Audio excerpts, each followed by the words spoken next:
The Indian cricket team's fitness criteria has just gotten a lot tougher because the BCCI has reportedly decided to introduce the Bronco Test as well, along with the old yo-yo test, to ensure that the fitness levels of the players are up to different kinds of standards. Because whilst the yo-yo test had been a part of the Indian cricket fitness criteria for a while, the Bronco Test is something very different and something that tests out your fitness skill sets in very different ways.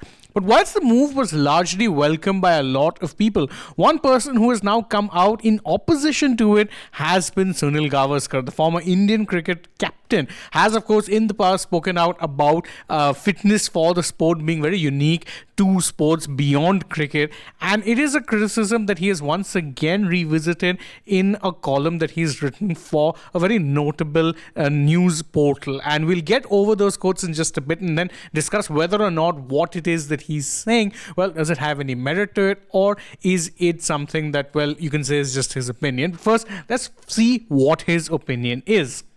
First off, he said that, whilst it's fine that you have these tests to get a general idea of where a player needs to strengthen their body, to have them decide selection is too much. Now, again, this is not a new criticism that has come from him.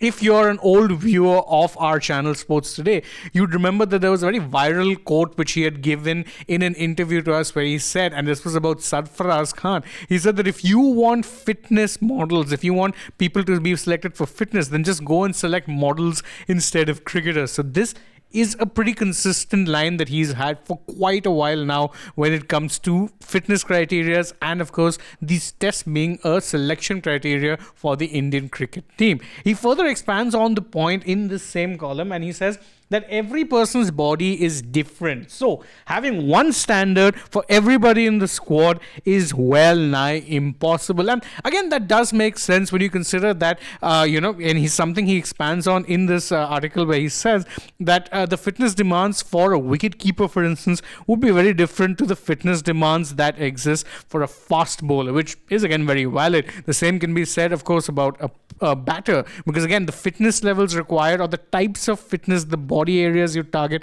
would be very different. But is it a valid criticism? Well, yes, you could say it is in some ways, but it's also worth noting that in today's day and age, elite level cricketers, whether it be for international teams, whether it be for franchise sides, need to be fighting fit. It's not just about your cricketing ability anymore or your cricketing fitness. Your overall fitness needs to be at a high level, and that is something that the Bronco Test should be able to actually determine whether or not these players have that elite fitness, because it is a test that is essentially used for field sports like rugby. Rugby is one of the sports that uses the Bronco a lot. Why? It's because it helps in sudden changes in directions. It helps to see your how good your cardio is.